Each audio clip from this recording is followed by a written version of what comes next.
Welcome back radiographer study point. तो आज हम ये सब्जेक्ट लेते हैं जिसका नाम है डार्क रूम। तो देखो डार्क रूम में क्या होता है। पहला पॉइंट आता है डेफिनेशन।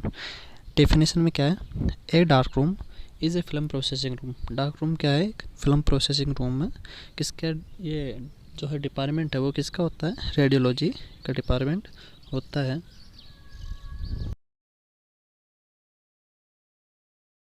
देखो हम इसमें क्या क्या पढ़ेंगे।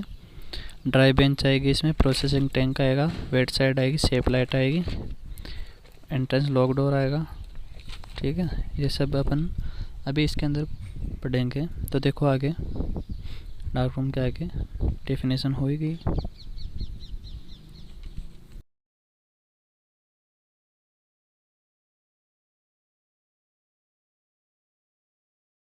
The processing of radiographic film is Caird out in the dark room. जो प्रोसेसिंग करते हैं अपन फिल्म को, रेडियोग्राफिक फिल्म को, Caird out in the dark room के अंदर।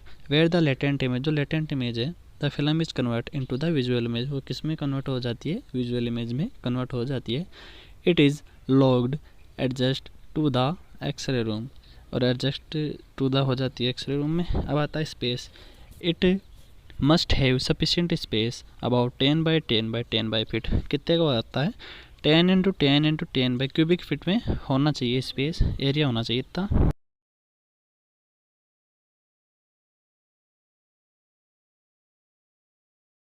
Waals, the walls of the dark room must be thick enough to protect against radiation.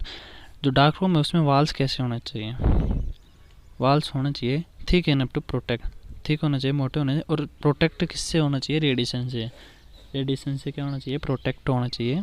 फिर आता है floor. The floor should be durable easy. Floor कैसे होना चाहिए, should be durable easy, clean होना चाहिए, नॉट स्लिपरी होना चाहिए, एंड और standing to standing and corrosive substances होना चाहिए।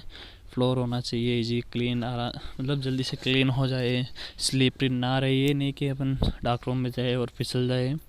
ऐसी टाइल्स वगैरह या फ्लोर्स नहीं होना चाहिए। अब आता है विंडो। विंडो कैसी होनी चाहिए, शुड बी अवॉइडेड। विंडो कैसी होनी चाहिए, शुड बी अवॉइडेड चॉइस की होनी चाहिए। And air condition is ideal choice. जो एसी आती है या एयर कंडीशन आती है वो आइडियल चॉइस में होनी चाहिए। मतलब लगा सकते हो तो लगाओ, वरना मत लगाओ। Pass box, the dark room is connected to the X-ray room. जो डार्क रूम है वह कनेक्टेड होता है एक्सरे रूम से। और पास बॉक्स क्या होता है, उसमें दोनों में कनेक्टेड रहता है। तो छोटी विंडो साइज अपन बोल सकते हैं, ऐसा पास बॉक्स होता है। जैसे क्या होता है, जो एन एक्सपोज, इसमें दो विंडो होते हैं, एक तो एक्सपोज फिल्म के लिए और दूसरे एन एक्सपोज फिल्म के लिए।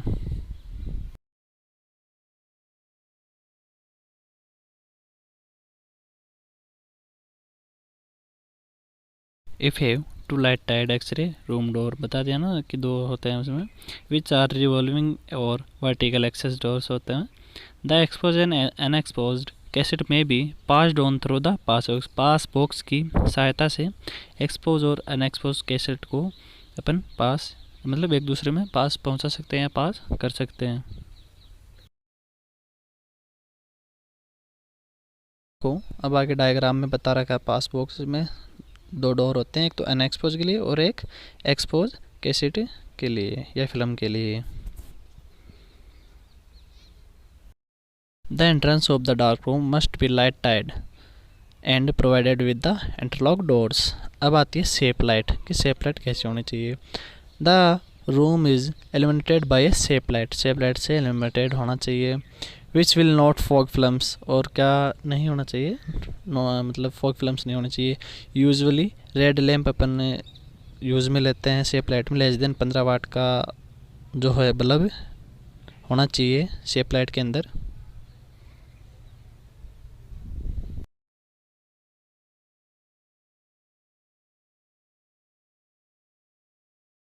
तो आगे सेफ लाइट का डायग्राम भी बता रखा अपन ने, ये ऐसी होती है डार्क रूम में safe light.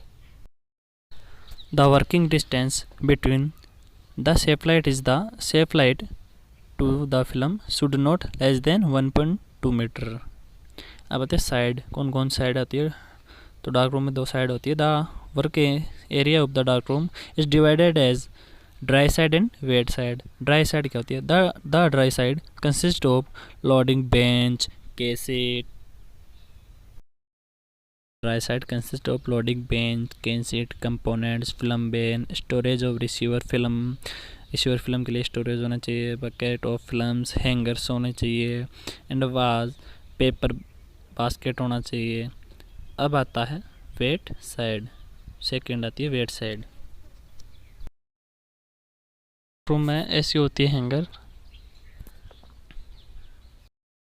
The wet side consist of processing chemicals, 2 stirring paddles होना चाहिए, thermometer, stop clock and processing tank वगैरह होना चाहिए। The simplest type consist of 3 components tank mains for developing, rinsing and fixing. इसमें 3 tanks होते हैं, पहला होता है डेवलपिंग, दूसरा होता है रिंग्जिंग और तीसरा होता है फिक्सिंग, जिसमें केमिकल्स को अपन फिक्स करते हैं, डेवलपिंग को डेवलप करते हैं, रिंग्जिंग में रिंग्स करते हैं। In order to prevent electrical shock all metallic object must be at the add होना चाहिए। इसमें इलेक्ट्रिक शॉक ना लगे इसलिए अर्थ से होना चाहिए। Okay, thank you.